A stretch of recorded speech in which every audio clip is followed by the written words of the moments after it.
الشيطان الرجيم بسم الله الرحمن الرحيم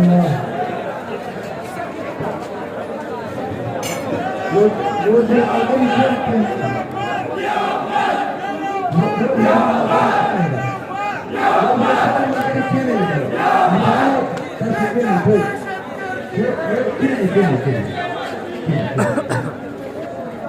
تعمل قال هم كيني كيف أنا بمن كل كيني محترم كيني يقول كيني يوصل بطول كيني كيني زكي نبيا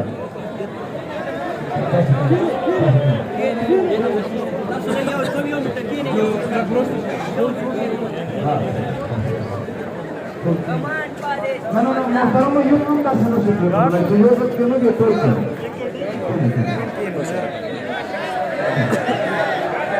تعمل قال فتكنا أعوذ بالله من الشيطان الرجيم بسم الله الرحمن الرحيم ترټول اول زموږ چې څومره هم دلته زموږ محترم ورونه دي زده کوونکي دي زموږ محترم خویندې دي زده کوونکي دي ټولو ته او اساتذه ته سلام کوم د زړه د تله السلام علیکم ورحمة الله وبرکاته. دلته موږ ملګري یو خبره کوو د ملګري به کېنئ یار داسې مخامخ نشي کېدلی نو یو د موږ چغه وهو چې موږ امن غواړو د چا نه غواړو چې یو ځل په دې هم خبره وکړو آیا امن برامبو کېنئ آیا موږ امن د عدالتونو نه غواړو نو وبخئ دا عدالتونه په لاهور کې چې د سموسې ریټ چک شي په هغه باندې سموټو ایکشن اخلي خو په یوه دماکه به د پښتنو سینچري والي وي دومره به مړه وي په هغه باندې آیا موږ د پارلمان نه امن غواړو نو وبخئ وزیر اعظم صاحب ماته دومره د وس څښتن نه ښکاري چې هغه په دې باندې خبره هم په خپله مرضي کولی آیا موږ د میډیا نه امن غواړو دا میډیا د پښتون وطن د امن دپاره تش یو سټیکر هم نشي چلولی او آیا موږ د فوج نه د باجوه نه امن غواړو نو وبخئ چې چا یعنې زه نه وایم د دوی خپل کتابونه پرې کړي دي چې چا د بدامنۍ ټول اسباب جوړ کړي دي ویل یې زه د پوزه پرې کوم هغه یو پوزه ته نه پرې کوله بل نفکیزه نه ورته نو شل کال دا اوس چې کوم د بدامنۍ لړۍ ده په دې باندې د شل کالو یو کیسه روانه ده یو ځل به په هغه نظر اچوو ستا څومره مشران ستا څومره ځوانان ستا د وطن څومره زنانه ستا د وطن څومره ماشومان او حتی ستا د وطن څومره پولیس او نور وګړي دا په دې کې د دې دپاره شهیدان شول چې څه کوو موږ د دې خاورې نه تر هغې ډلې وباسو تاسو دې یعنې که څوک نه پوهېږي خدای دې پوه کړي چې دا ټولې وسلوالې ډلې بیا بېرته چا راوستې دا معاهدې چا ورسره کولې دا مذاکرات چا ورسره کول او موږ په هغه ورځو هم دا یو چغه کوله چې ته مذاکرات کوې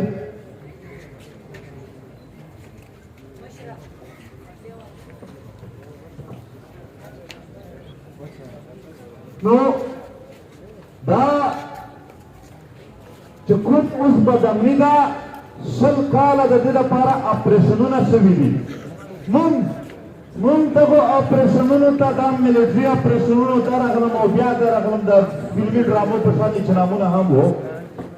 موږ دغې پخوا هم دا ریجکټ کړي دي چې دا د عوام د استحصال لپاره کېږي او په راتلونکي کې هم موږ دې دا ریجکټ کړو چې دا دلته یوازې ډرامې دي په دې خاوره باندې محترمو نو حل یې څه دی زه راځم بیا په هغه شلو کالونو باندې خو حل یې مزاحمت دی موږ که دغو اولسونو خپل مزاحمت نه وکړو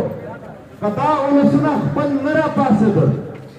که دا مختلف زموږ په خاوره باندې سوچ او پیسې لرونکي خلک خپل نه راپاڅېدل دوی ته د امن ورکوونکي هیڅوک هم نشته دی. تاسو ته پته شته ده چې کله هم د بدامنۍ دپاره یو ماحول جوړیږي نو اول به یونیورسټیانو ته یو کاغذ ولیږي چې دلته خطره ده، بیا به پسې د ټوپکو وال راشي چې موږ سټوډنټ ته ټرینینګ ورکوو، ته به وایې چې که دوی هم برخي شوي دي. داسې یو سټوډنټ ته ولې دمکیانې میلاویږي؟ په دنیا کې چې دی دغه شی ثابتوي چې دلته جنګ دی، ترهګري ده او موږ د هغې ختمولو کوشش کوو، نو تر ټولو هغه طبقه چې تر ټولو زیاته په نړۍ کې دننه هغه ته اهمیت حاصل دی هغه تعلیمي ادارې دي، نو دوی اول هغه ټارګېټ کړي، په هغه کې دننه دوی ته بیا په دې خاوره باندې لار جوړه شي چې دوی اپریشنونه کوي، یو بل حرکت کوي او بیا په دنیا کې د هغو نه د ډالر راخیستلو هم یو کاروبار ورته جوړ شي. محترمو اوس زه راځمه چې دا ترهګري آیا د نن ورځې مسله ده؟ 100 کاله دلته د وار ان ټیرر په نام، بلکې وار ان ټیرر نه سو کالډ وار ان ټیرر په نامه باندې دلته جنګ وشو. امریکا دعوا کوي چې موږ د ترهګرۍ خلاف یو، یورپ دعوا کوي چې موږ د ترهګرۍ خلاف یو، اقوام متحده هم دغه دعوا کوي. خو دلته یو سوال دی، د هغې جواب ته هم بیا دغه امریکا یورپ موږ پښتنو ته راکړي. د پاکستان د فوج کرنل امام نه راواخله تر مشرف پره دوی خپلې دعوې کړي دي چې ترهګرې ډلې موږ جوړې کړي دي. نو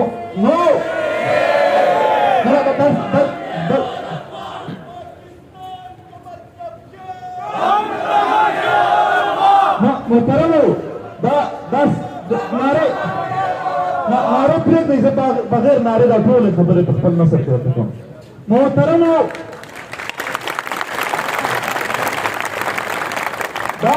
دا امریکا، دا یورپ او دا اقوام متحده که رښتیا د ترهګرۍ خلاف وای نو تر ټولو زیات ډالر او تر ټولو زیاته اسلحه او تر ټولو زیات اخلاقي سپورټ یې هغو جرنلانو ته ولې ورکړه چې کوم د ترهګرۍ په جوړولو کې ملوث وو. ظاهره خبره ده چې پر شا ته هم د دغې سره ولاړ یې. محترمو تاسو به هغه یو ناول نه سرجي ناستی 100 year of solitude، د تنهایۍ 100 کاله، زه تل د هغې مثال ورکوم. هغه یو کلی وي، هغه دنیا نه وي لیدلې، خو چې کله هم په یو میاشت کې خانه بدوش خلک په دې کلي تېرېږي نو خانه بدوش د ځان سره فیصله وکړي چې یاره موږ به د خپل کاروبار دپاره څه نوی شی راوړو او دوی ته به متعارف کړو، نو دوی به پیسې راکړي، موږ به ګټه وکړو. نو یو ځل د دوی سره هیڅ نه و، نو د برف د واورې هغه سپینې تودې وي هغه یې راواخیستلې او خلکو خو نه پېژندلې، نو خلکو ته یې متعارف کړل چې دغه د سپین کیکونه دي او دغه په لیدلو باندې 15 روپۍ او په لاس لګولو 10 روپۍ ټیکټ دی. نو خلکو هم سپین کیکونه چونکه دوی لیدلي نه وو، موږ ته هم دلته خلک د وار ان ټیرر په نامه، د اپریشن په نامه، په مختلف نامونو باندې یو کاروبار راوړي، نو موږ ساده خلک بیا پکې روان شو چې واقعي دا دی. دا چې څومره هم دوی ټرمینالوجي جوړې کړي دي، اصطلاح یې جوړې کړي دي، دهشتګرد، ملیټري اپریشن، فلانکی دا ټول چې سره جمع کې په آخر کې ډالر ځنې جوړېږي.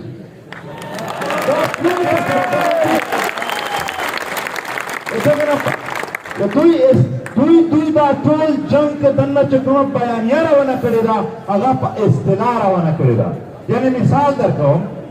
دی به دغې خاوره ته ترهګري راوړي، دی به په جنګونه کوي، دی به فساد جوړوي.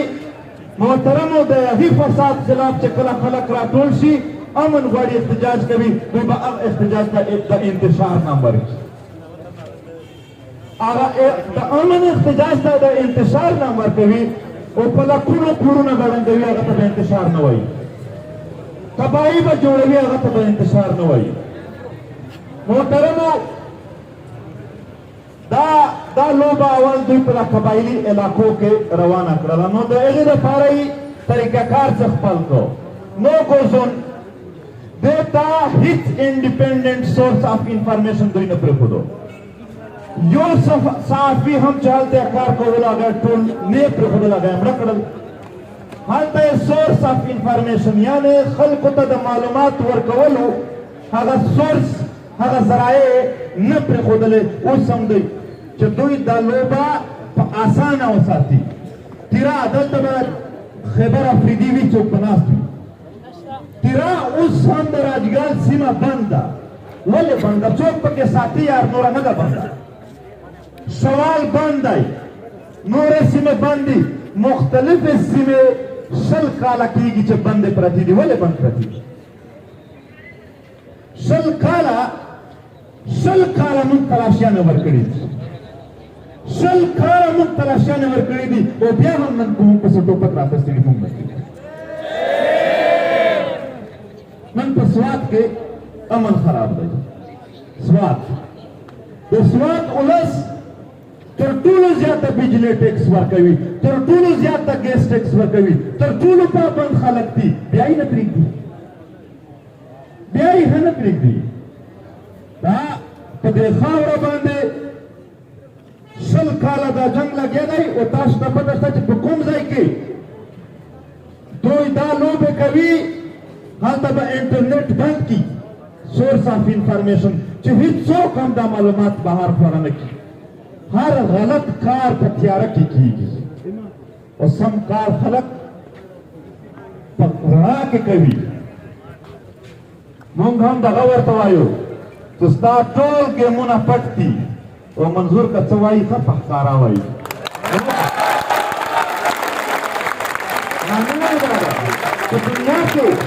په دنیا کې یو ښه کار هم څوک پټ نه کوي. ښه کارونه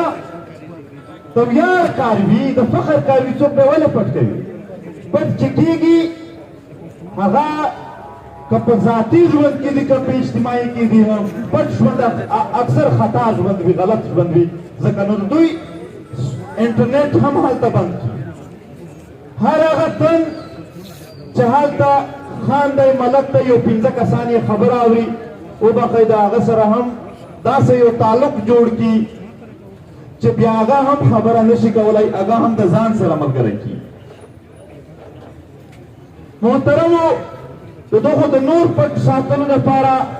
ایکشن ان ایډ آف سیول پاور جدید دنیا دی، مهذبه دنیا، مهذبه په نام هغه د موږ ته وښایي چې په 21مه صدۍ کې پرېږده په سن 0 کې هم ایکشن ان ایډ آف سیول پاور په شان یو قانون موجود و. ایکشن ان ایډ آف سیول پاور په نن وخت کې په ټوله پښتونخوا خیبر پښتونخوا باندې نافذ دی. هغو کې څه لیکلي دي؟ یو شک دا هم دی پکې چې ته چاته په دې بنیاد هم سزا ورکولی شې، ورکولی یې شې، وژلی یې شې، کور یې ړنګولی شې چې د ده انټینشن یعنې څه فکر کوي. یعنې یو تن ناست دی هلته سوچونه کوي، ته راغلې وده وژلو چې ته دا سوچ کولو چې زه به په چیک پوسټ حمله کوم. نو ته د سوچ نه څنګه خبر یې؟ دا یعنې په انټینشن باندې، نو انټینشن چاته پته ده؟ داسې دروغجن قانونونه په دې صوبه باندې نافذ دي. او بیا چې کوم عام قوانین دي ټول ختم کا. نن د خدای مکړه چا ورور څوک ووژني دلته ریاستي ادارې ته لاړ شه، پولیس ته لاړ شه چې اف آی آر کوم نه کوي. عام چې کوم قانون وي د انصاف ډایرکټ ختم شو ستا لپاره. عدالت ته لاړ شه نه درته کوي. په هېڅ صورت هم د انصاف لار هم نه وي. میډیا بند ده، د انصاف لارې هم بند دی. هغه قوانین لاګو چې په هغه کې یو د عمل چغه هم غداري شمارل کېږي. نو دا هر څه د څه دپاره کېدل؟ سټیټ آف ایکسپشن. طالبان یا نور ګروپونه از نتھنګ اونلی ټو رول پښتونخوا. دا نور هیڅ نه دي، یوازې د پښتنو باندې د پاسه د حکومت کولو ذرایع دي مختلف. دا مسلح تنظیمونه چې کوم جوړ شوي دي دغه یو بل فیکټر درته ښیم. دا چې په دنیا کې هر څه ووژني، یو څه ګیله، یو څه عدالت، یو څه طریقه به پیدا کړي. خو چې کله تا په دې ګروپونو ووژني نو د خلکو په ذهنونو کې د عدالت د سره خیال هم نه راځي چې اوس ته انصاف هم شته د ریسرچ د تحقیق هیڅ خیال نشي راتللی دا یې داسې تنظیمونه داسې سیټاپونه جوړ کړي دي چې بیا تا ته د انصاف یا د انساني جدوجہد د لارې د یو مزاحمت څه طریقه هم په خپل ذهن کې نه وګرځي نو دا او سټریټیجک لالیسنس چې کوم شروع دی هغه خلک چې په دې خاوره باندې هغه ډرګس آیس وغیره خرڅوي هغو ته باقاعده په بخښنه سره هغو ته مسله نشته دی خو تکه راتللې دا ټوپۍ یې په سر کړې وه ټوپۍ نه مسله شته دی دومره نشته دی دومره نشته دی د بل سټریټیجک لالیسنس دی نو محترمو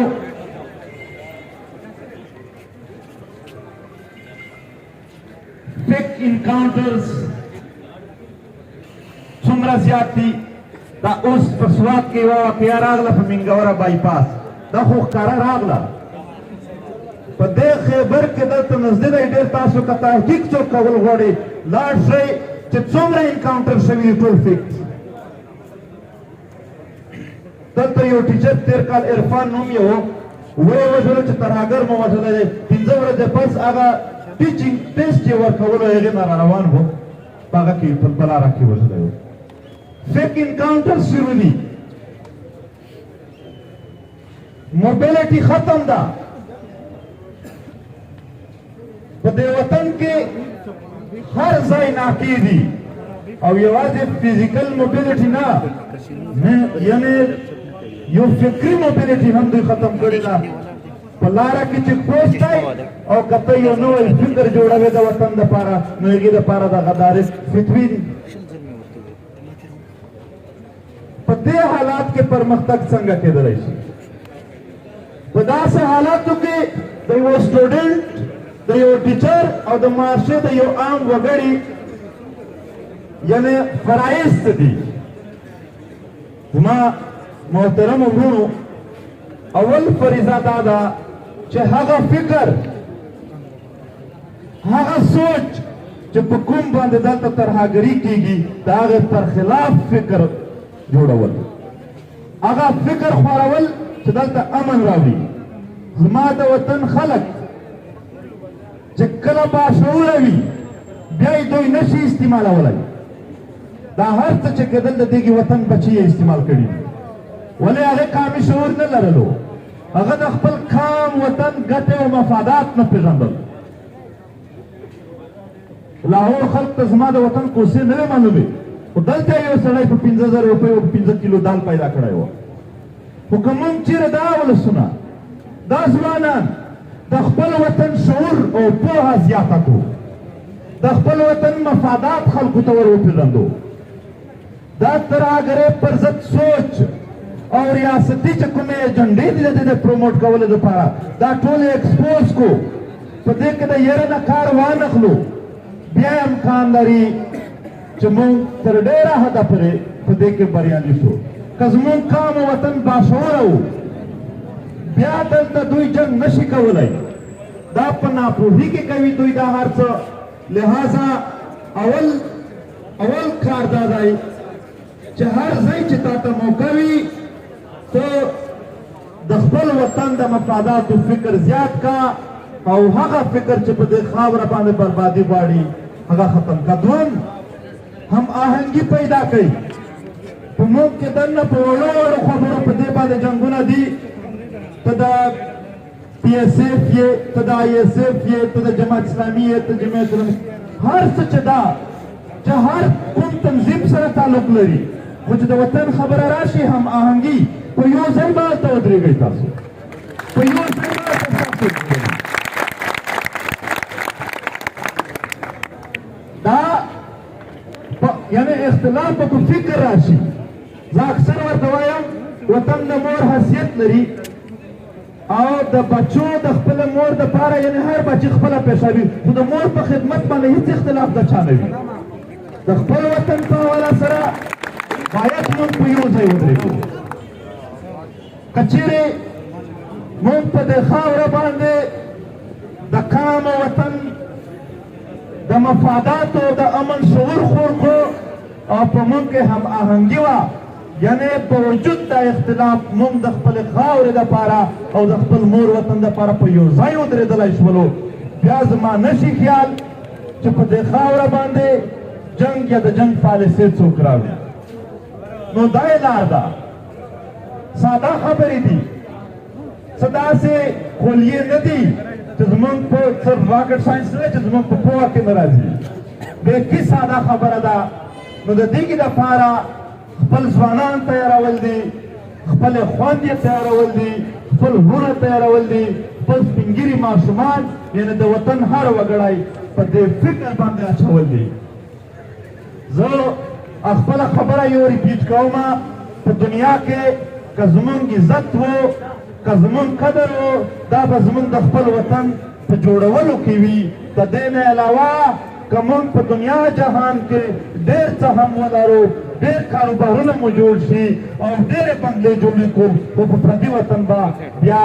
هېڅ مونږ عزت ونه موندو نو که عزت غواړي دا وطن ته څوک هغه د دغې وطن د امن او د دغې وطن د وسایلو خبره وکړئ دا ټوله بدامني دا دلته د دغې وسایلو د لوټلو دپاره ده پښتون وطن د وسایلو ډک وطن دی دا انتهایي خوږ وطن دی دا زموږ ځوانان لا چې په عربو کې ژوند تېروي 40 کاله تېر کړي واپس راشي عرب سپرلی نه لري موږ سپرلی لرو موږ ګوړی لرو موږ ژبې لرو موږ ژمی لرو موږ د دنیا جهان تر ټولو خوږې میوې لرو موږ سبزیانې لرو موږ په دې خاوره باندې هم په خاوره لاندې هم په خاوره باندې د دنیا تر ټولو خواږه وسایل لرو خدای پاک چې په سورت رحمان کې د کومو نعمتونو ذکر کړی دی ټول زما په وطن موجود دي محترمو د دغې وطن بچي باوجود د دومره وسایلو باوجود د دومره لوی یعنې څه چې ته خدای ورکړي دي دا خاوره کې موجود دي باوجود د دغې هر څه 1.5 کروړ پښتانه نن په سفر کې ژوند تېروي دا طالب علمان دا رالویږي دا سبا ډیګري اخلي په ډیګري نه پاس 6 کاله 8 کاله د په دا پسې ګرځي چې یوه نوکري نشي پیدا کولی ته د دومره مالدار وطن څښتن یې ته د دومره مالدار وطن څښتن یې چې دا پښتانه پرېږده د دنیا 1.5 کروړ نورو خلکو ته هم موږ روزګار ورکولی شو خو ته کوم چې په خپله خاوره اختیار نه لرې ستا په خپل وسایل خو پرېږده وبښئ دلته په خپل لباس اختیار نه لرې ته په یوه ټوپۍ اختیار نه لرې ته په یو انچ ځمکه اختیار نه لرې ګرځي په دې وطن کې موږ ته خو پته نشتلی چې ترهګر څنګه راننوتلی شي دلته خو خلک دلته سټوډنټ په یو کمره کې دننه خبره نشي کولی نو د دومره لوی د ټوپکو سره خلک څنګه ګرځي په کلي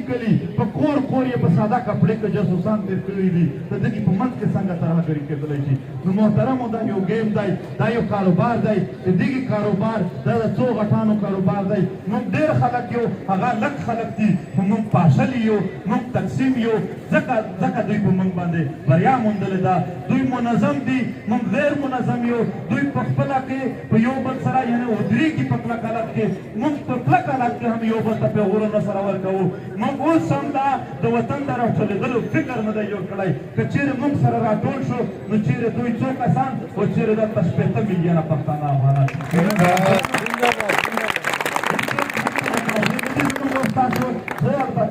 مقابله څنګه ګټلی شي په دې طرز باندې ځان پوهول دي نو ما بیا هم درته وویل چې دلته یو خو قامي شعور قامي فکر جوړول دي او بیا دلته هم آهنګي پیدا کول دي چې موږ په د یو بل سره دومره هم آهنګي وي چې کم سے کم د دې جنګ مخنیوي لپاره موږ په مخ لاړ شو او د دې ټولو دپاره به په موږ باندې تاسو لیدلي دي قسمه پروپیګنډې کېږي ډېرې زیاتې کېږي بیا پلانه پاس میډیا دوی سره ده طاقتونه دوی سره دي چې څه یې خوښوي زموږ پر خلاف دوی کوي خو موږ څه ویلي دي موږ یوه خبره کړې ده چې موږ ستا د پروپیګنډو ستا د هېڅ جواب